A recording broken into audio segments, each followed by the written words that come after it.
Hello guys, welcome to taste of Niwaz. मैं हूं कंचन विधानी और मैं आप लोगों के लिए लेकर आती हूं बहुत ही डिलीशियस और बहुत ही सिंपल रेसिपी जो आप घर पे आसानी से बना सकते हैं। तो मैं आज आप लोगों के साथ शेयर करने वाली हूं वेज मोमोज की रेसिपी और उसके साथ मिलने वाली तीखी वाली एकदम चटनी की रेसिपी। मोमोज की रेसिपी के साथ मैं आपको एकदम सिंपल तरीके से मोमोज को कैसे रैप करना है, कैसे डिज़ाइन करना है वो भी बताने वाली हूँ। तो वीडियो को ज़रूर देखिएगा। तो चलिए शुरू करते हैं। सबसे पहले हम मोमो की चटनी बना लेते हैं। तो उसके लिए एक बाउल में 4 से 5 तीखी वाली सूखी लाल मिर्च ले लेंगे। यहाँ पे मैंने गंटूर वैरायटी की मिर्च यूज़ की है और साथ ही में एक सूखी कश्मीरी वाली लाल मिर्च भी ले लेंगे कलर के लिए। इन्हें लगभग 15 मिनट से आधे घंटे तक गर्म पानी में भिगो के रख देंगे।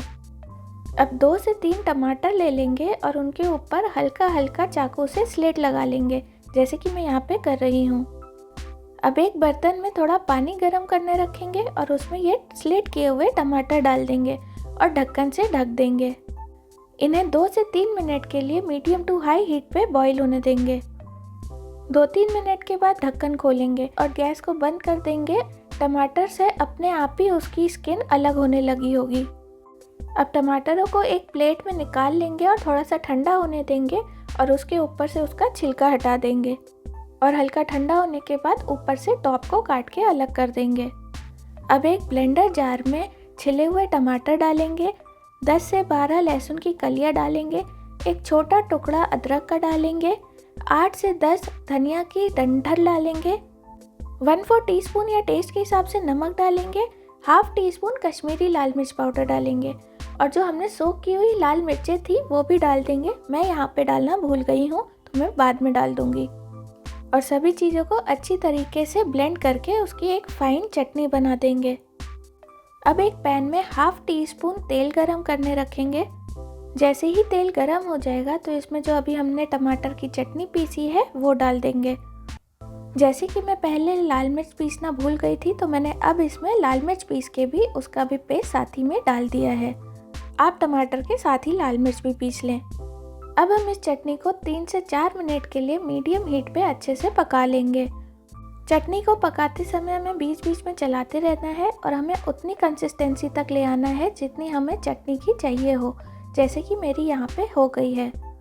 अगर आप तुरंत ही सेम डे चटनी बना के खा के ख़त्म करना चाहते हैं तो इसे कुक करने की ज़रूरत भी नहीं है। कुक करने से हमारी चटनी की थोड़ी शेल्फ लाइफ बढ़ जाती है और आप आराम से 8 से 10 दिन इसे फ्रिज में एयर टाइट कंटेनर में रख पाएंगे।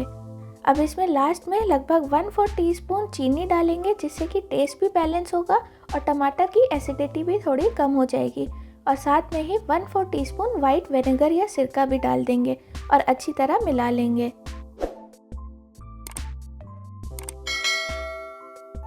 अब गैस को बंद कर देंगे और आपकी बहुत ही डिलीशियस स्पाइसी सी गार्लिक मोमो चटनी बनके अब तैयार है।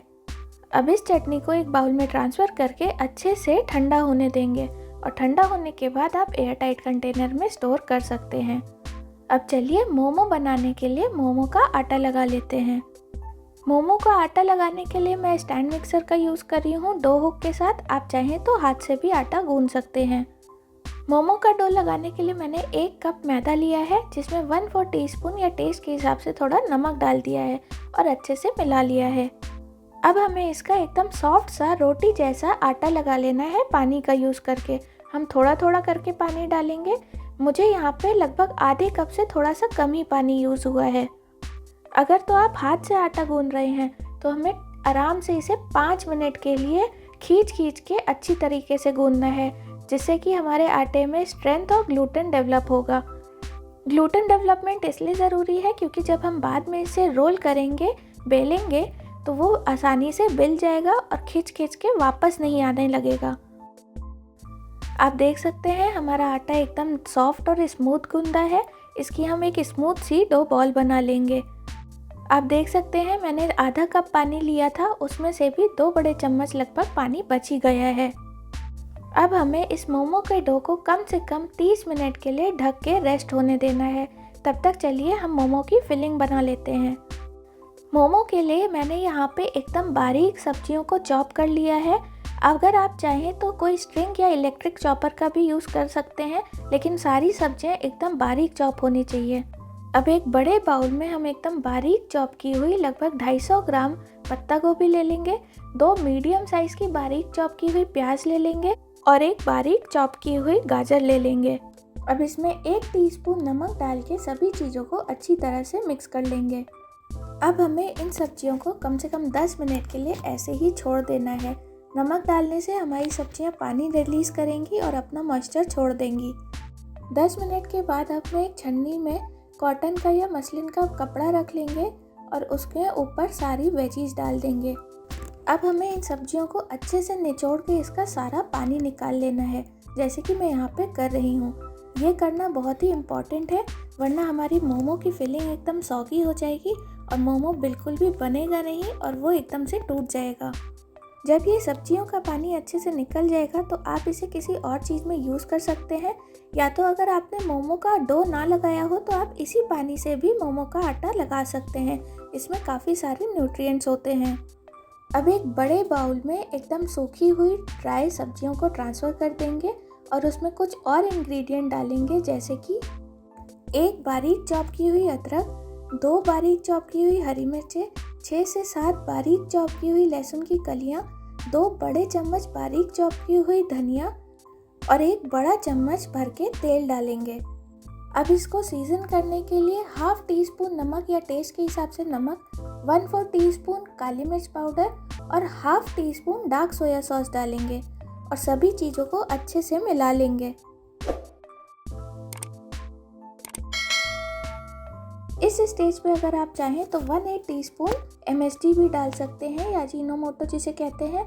मैं यहाँ पे अवॉइड कर रही हूँ, नहीं डाल रही हूँ, लेकिन मार्केट में डाला जाता है। फिलिंग बन के एकदम तैयार है। अगर तो आप पनीर मोमोज बनाना चाहते हैं तो इसमें से पत्ता गोभी हटा दें और उसकी जगह पनीर डाल दें, लेकिन बाकी सब्जियों का आपको पानी निकालना ही पड़ेगा। अब मोमो की फिलिंग को साइड में रख देंगे और चलिए मोमो को अच्छे से रोल और शेप कर लेते हैं। सबसे पहले थोड़ा छिड़कने के लिए, डस्टिंग के लिए सूखा मैदा साइड में रख लेंगे। अब जो हमने मोमो का डो लगाया था उसको 4 हिस्सों में डिवाइड कर देंगे और रोटी की ही तरह डो बॉल बना लेंगे। अब एक डो बॉल ले लेंगे और उसमें थोड़ा सूखा मैदा लगाएंगे और उसे रोटी की तरह बेलना शुरू करेंगे। हमें एकदम रोटी से भी पतला इसे बेल लेना है, जैसे कि मैं यहाँ पे कर रही हूँ। आप जितना पतला बेल पाए उतना पतला ही बेल लें। मोमो की लेयर जितनी भी पतली हो उतनी ही ज़्यादा अच्छी और टेस्टी लगती है। अब एक एक मोमो बनाने के लिए मैं यहाँ पे 3 इंच की कटोरी का यूज़ कर रही हूँ इसे कट करने के लिए। इस कटोरी से हमें जितने भी पोर्शन में कट पाए उतने अच्छे से काट के रख लेने हैं। कटोरी से काटने के बाद जो साइड में आटा बच जा रहा है वो हम फिर से रोल कर लेंगे और फिर से उसका मोमो बना लेंगे। आप देख सकते हैं मैंने यहाँ पे कितना पतला अच्छे से रोल किया है मोमो की शीट को। ये एकदम लगभग ट्रांसलूसिव हो गई है। आप चाहें तो ऐसे ही मोमो की सारी शीट्स पहले बना लें और फिलिंग बाद में करें और शेप बाद में दें, या साथ साथ ही करते चलें। और अगर आप कटर से शीट को ऐसे काट के एक साथ नहीं बनाना चाहते तो आप हर मोमो के लिए इंडिविजुअली भी अलग अलग शीट रोल कर सकते हैं। उसके लिए आपको बहुत ही थोड़ा थोड़ा छोटा छोटा डो बॉल लेना होगा, जैसे कि मैंने यहाँ पे एक करके दिखाया है। अब फिलिंग करने के लिए मोमो की एक बड़ा चम्मच भर के मोमो की फिलिंग लेंगे और उसे एकदम शीट के सेंटर में बीचों बीच रखेंगे। मोमो को शेप करने के काफ़ी सारे तरीके हैं, मगर मैं आपको यहाँ पे एक सबसे इजी सा तरीका दिखा रही हूँ। सबसे पहले हम मोमो को जो हमने फिलिंग करा हुआ है उसके नीचे की तरफ से 2 पिंच करेंगे, जैसे कि मैंने यहाँ पे करे हैं। अब उन दोनों पिंच किए हुए को आपस में फिर से पिंच करके मिला देंगे और अब थोड़ा सा आगे बढ़ते हुए फिर साइड से दोनों तरफ से पिंच करेंगे और फिर दोनों तरफ को एक साथ आपस में मिला देंगे और ऐसे ही आगे बढ़ते बढ़ते हम जॉइंट करते चलेंगे, पिंच करते चलेंगे। इसी तरीके से धीरे धीरे पिंच करेंगे और आगे बढ़ेंगे। आखिरी में आप देखेंगे कि एकदम क्लोज होने वाला है, तो ऊपर से टॉप को भी पिंच करके दबा देंगे। आपको एक बार एक और मोमो से इसी तरीके से करके दिखा देती हूँ। वापस से एक शीट लेंगे और उसके एकदम बीचों बीच सेंटर में थोड़ी फिलिंग रखेंगे और उसे हल्का हल्का दबा देंगे। अब नीचे की तरफ से 2 पिंच करेंगे और उन दोनों पिंच को आपस में जोड़ देंगे। अपनी उंगलियों का यूज़ करके थोड़ा सा आगे बढ़ेंगे और आगे भी दोनों साइड पे फिर से पिंच करेंगे और आपस में दोनों को जोड़ देंगे। ऐसे ही धीरे धीरे करके आगे बढ़ेंगे और सारी तरफ से पिंच करके दोनों को आपस में जोड़ते चलेंगे और ऊपर की तरफ आके आखिरी में से पिंच करके क्लोज कर देंगे। ये मोमो बनाने का एक तरीका है, थोड़े से प्रैक्टिस के बाद आराम से आ जाता है। अगर तो नहीं, आप कोई और भी शेप दे सकते हैं जो आपको इजी लगे। इसी तरीके से हमें सारे मोमोज को शेप करके एक साथ रख लेना है। अब हम एक स्टीमर में पानी गर्म करने रखेंगे और उसके ऊपर स्टीमर वाली प्लेट रख देंगे। अब स्टीमर प्लेट पे एक ब्रश की मदद से थोड़ा सा ऑयल ब्रश करेंगे ताकि हमारे मोमो उस पर बिल्कुल भी चिपके नहीं। अब गरम स्टीमर में हम एक एक करके मोमोज को रख देंगे। मोमो के ऊपर भी ऑप्शनली हल्का हल्का ऑयल ब्रश कर सकते हैं, अगर आप चाहें तो ना भी करें। अब स्टीमर का ढक्कन लगा के हमें मीडियम टू हाई हीट पे मोमोज को 12 मिनट के लिए अच्छे से स्टीम होने देना है। अगर आपकी मोमो की कवरिंग थोड़ी मोटी है तो आप उसे 15 मिनट तक भी स्टीम कर सकते हैं। 12 मिनट के बाद गैस को बंद कर देंगे और बहुत ही केयरफुली स्टीमर का ढक्कन खोलेंगे। आपके स्टीम मोमोज बनके अब तैयार है। इसे एक चमटे की मदद से किसी प्लेट में निकाल लेंगे। बहुत ही सावधानी से केयरफुली निकालेंगे क्योंकि स्टीम बहुत इस समय गर्म होती है। अब इसी प्रोसेस को रिपीट करके हमें सेकंड बैच या थर्ड बैच भी मोमोज का कुक कर लेना है, स्टीम कर लेना है।